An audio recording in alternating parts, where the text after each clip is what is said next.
Fala pessoal, Juliano por aqui para a gente ir para a nossa parte 6 do estudo do Estatuto do Servidor.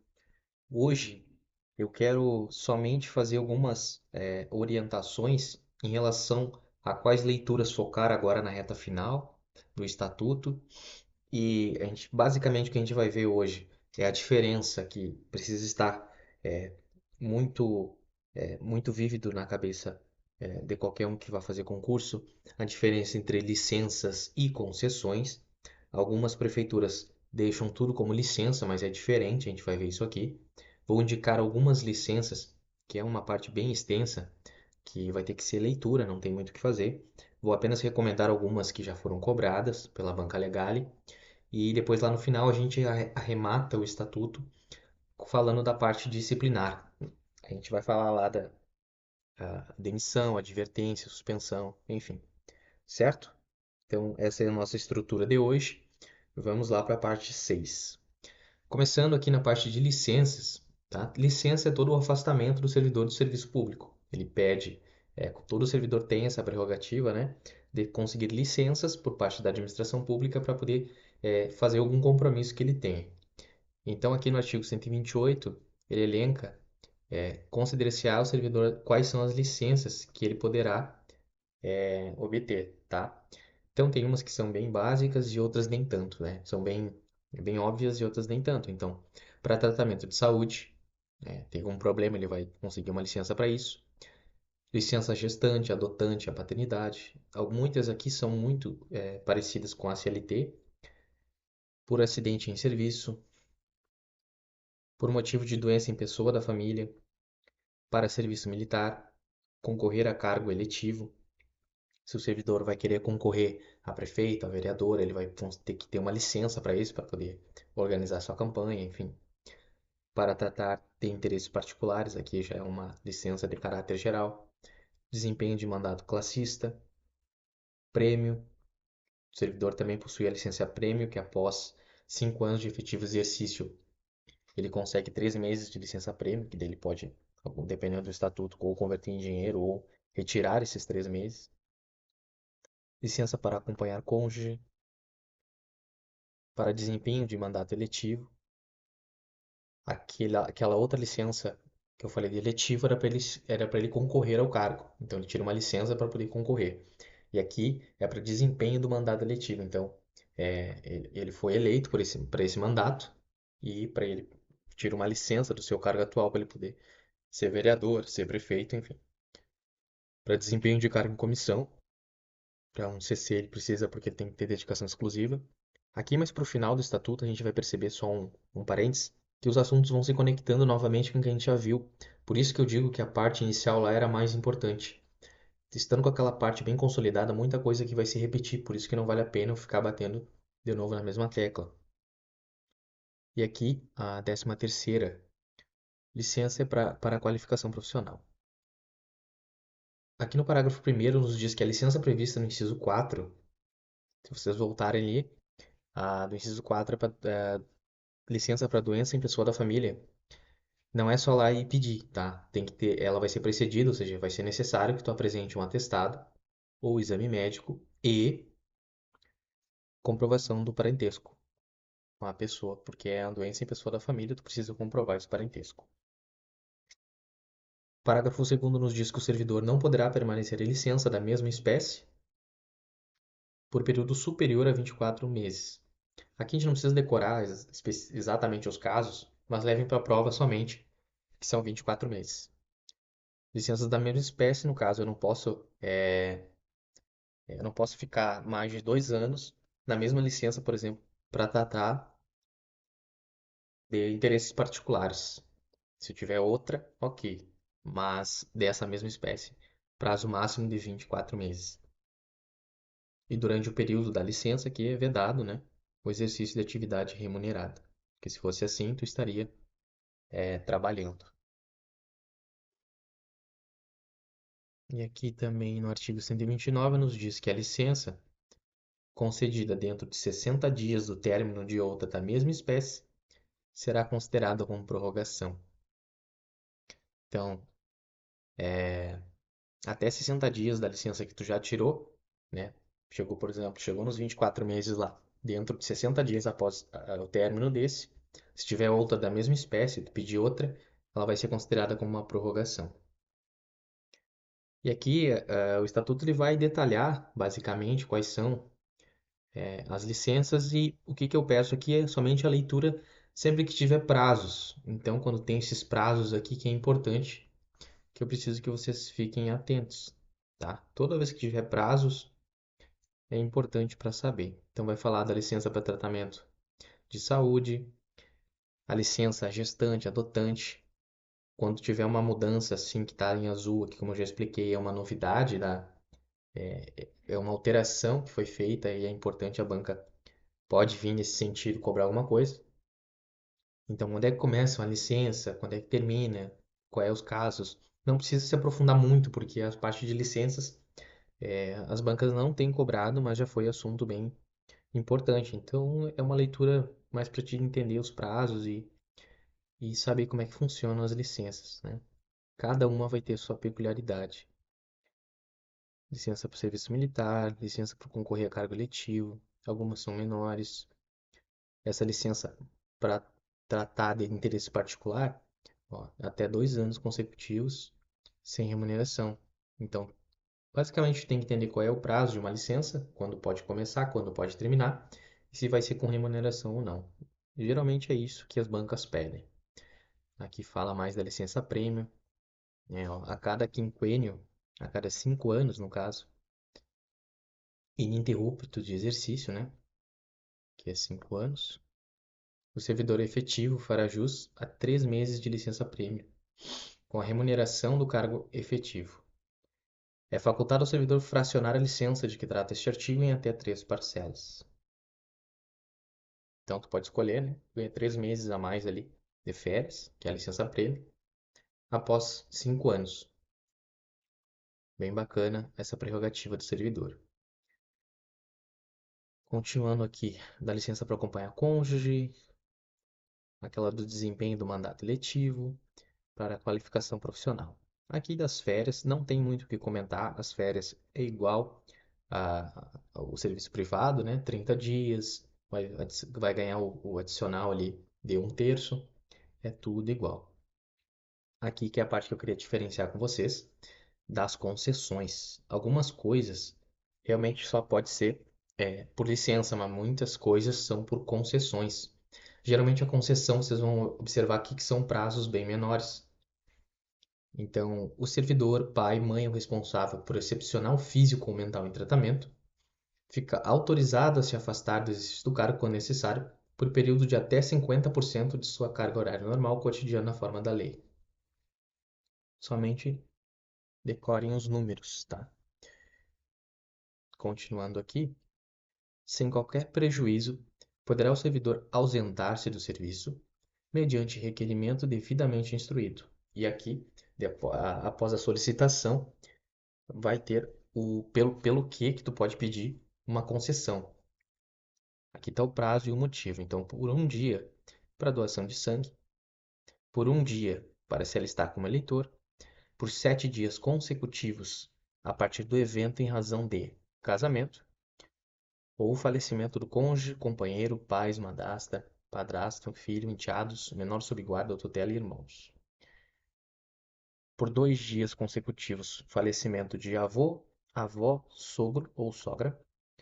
Por um dia, no dia do seu aniversário, que é o famoso day off, né? Então, pode solicitar uma concessão. A gente não pede licença. É importante definir bem isso. A gente não pede licença para o dia do aniversário. A gente pede uma concessão. A gente não pede licença para fazer uma doação de sangue. A gente pede uma concessão. Aí, sempre que falar em concessão, vocês podem lembrar, associar a períodos mais curtos. Quando fala em licença, a períodos maiores. Certo? Eu ia falar da assistência à saúde, do direito à petição. E a gente vai aqui na parte do regime disciplinar, bem importante também, que vai ser mais a parte final aqui do nosso estatuto. O regime disciplinar vai ter os deveres do servidor, isso aqui não é muito recorrente cair, mas é bom dar uma lida meio por cima, deveres básicos ali, né, do servidor. Aqui tem as proibições, Não pode o servidor se omitir de nenhuma maneira. Da acumulação ilegal de cargos, que a gente já falou outra hora. Aqui é uma parte interessante também, as bancas costumam cobrar a parte de responsabilidades. O servidor, conforme o artigo 186, responde civil, penal e administrativamente pelo exercício de suas atribuições. O que significa isso? Sempre associa que as esferas aqui, elas são independentes entre si, tá? Tu pode fazer uma cagada muito grande dentro do serviço público e aí tu vai ser punido civil, ou seja, tu vai ter que fazer uma indenização pelo que tu fez. Essa é a indenização civil. Penal, como a gente já conhece, vai pra cadeia, né? Vai cumprir uma pena, alguma coisa nesse sentido. Ou um regime aberto, regime semiaberto, se o crime for muito grave. E também pode ser punido administrativamente. E aqui tu pode ser, inclusive, demitido. Demitido, pode ser suspensa. Várias medidas administrativas, tá? E percebam, e basicamente o que ele fala aqui é que o servidor, ele não significa, não é porque ele é punido nunca, ele não vai poder ser punido em outro. Ele pode ser punido nos três. Então, é importante ficar claro essa parte de responsabilidades. Continuando, a gente vai direto aqui nas penalidades. São penalidades disciplinares: advertência, suspensão, demissão, extinção de aposentadoria ou disponibilidade e destituição de cargo em comissão. Então, sempre que falar em penalidade, vocês vão lembrar de advertência. A advertência, ela é mais leve. A suspensão, ela é média. E a demissão é a mais grave, né? Se a gente for colocar numa escala assim, fica muito simples de ver.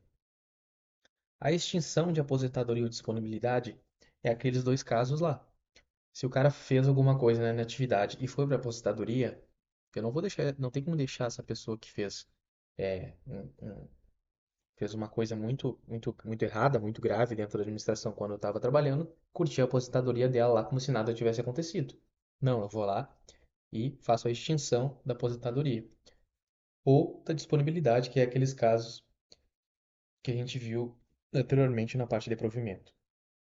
E destituição de cargo em comissão também é uma penalidade que pode ser é, cumulativa com alguma outra aqui também. Aqui nos diz que na aplicação das penalidades serão considerados a natureza e a gravidade da infração cometida, que é a dosimetria dos fatos, né? Os danos que dela provierem para o serviço, as circunstâncias agravantes e atenuantes e os antecedentes. Então, tudo isso é considerado quando vai se aplicar alguma penalidade disciplinar do servidor. Aqui fala sobre cada uma delas, tá? Aqui a gente vai saber sobre a advertência, sobre a suspensão e sobre a demissão. A advertência será aplicada por escrito nos casos de violação de proibição constante do artigo 182 e de inobservância de dever funcional previsto em lei, que não justifique imposição de penalidade mais grave, independentemente de processo disciplinar. Então, aqui não precisa, né? Independe o processo disciplinar e, como eu falei, é mais leve. Então, se não é necessária uma suspensão, a gente aplica a advertência. A suspensão será aplicada em caso de reincidência das faltas punidas com advertência e de violação das demais proibições que não tipifiquem infração sujeita à penalidade de demissão, não podendo exceder 90 dias. Máximo da suspensão, 90 dias, tá?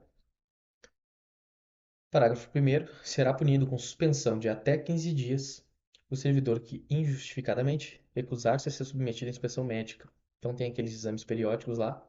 Se tu não for se recusar a ser submetido nesses exames periódicos, tu vai ser punido com suspensão de até 15 dias.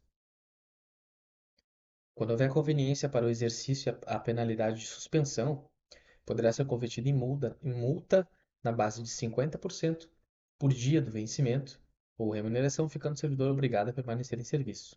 Então, esse aqui é um caso que a administração pública consegue fazer E é uma porcaria para ti, porque além de tu vai ter que continuar trabalhando por metade do teu vencimento, né, porque a administração precisou, enfim, não tinha outra forma de deixar suspenso. E aqui a parte de demissão. Como aqui é um rol, o rol é a lista que é taxativa que a gente fala, né? É bem restrito. É interessante tentar decorar o máximo aqui de situações de demissão para não confundir. Porque estando decoradas as demissões, a maioria ali ou vai ser suspensão ou vai ser advertência. Aí tu tenta encaixar no que é naquela escala ali de mais leve, médio ou mais grave. Então, a demissão, que é o mais grave aqui, vai ser aplicado quando? Contra os crimes contra a administração pública, abandono de cargo, inassiduidade habitual, ou seja, chega sempre atrasado, improbidade administrativa, incontinência pública e conduta escandalosa, subordinação grave, ofensa física em serviço, brigar com um colega, né? Salvo em legítima defesa de outrem, aplicação irregular de dinheiro público, revelação de segredo apropriado em razão do cargo, lesão aos cofres públicos, corrupção, acumulação ilegal de cargos ou funções, transgressão do artigo 182, incisos 10 e 14, tá? Mas aqui é mais leitura mesmo. Depois você vai falar mais ali do processo disciplinar. E aqui a prescrição da ação disciplinar, isso aqui também geralmente é bem cobrado, é um ponto, o último ponto aqui que eu queria destacar com vocês. O que é prescrever é quando a administração perde ali o poder de punir, digamos assim. Então essas ações disciplinares prescrevem quanto tempo?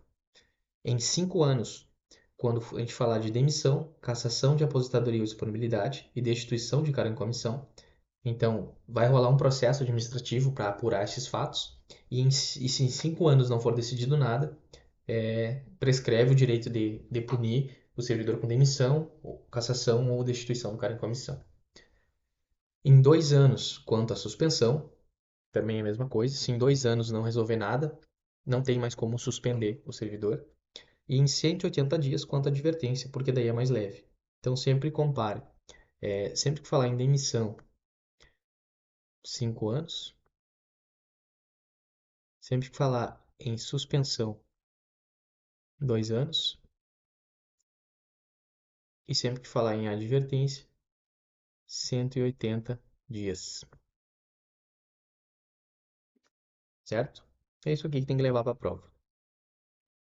Aqui vai falar do processo administrativo, como é que funciona, mas isso aqui é pouco cobrado dentro das provas, certo? Mais uma vez reitero a importância de fazer a leitura, tá? Aqui é mais procedimental, vai falar da sindicância, do inquérito, que tudo é procedimento, tá? Como é que funciona um processo administrativo para apurar. É tudo bem regradinho, mas não é difícil cair em prova. Então, eu acho que com essa parte 6 vocês vão ficar bem servidos de estatuto. Aquelas partes das primeiras aulas são as mais importantes, por isso que eu dediquei mais tempo lá e aqui foi mais para a gente verificar alguns pontos que tinham ficado pendentes. Agora, essa semana eu vou gravar os vídeos a respeito de questões para a gente praticar o máximo que a gente puder, certo? Bons estudos aí, vamos manter o foco que a prova já está chegando, é logo ali, certo? Um abraço e até o próximo vídeo.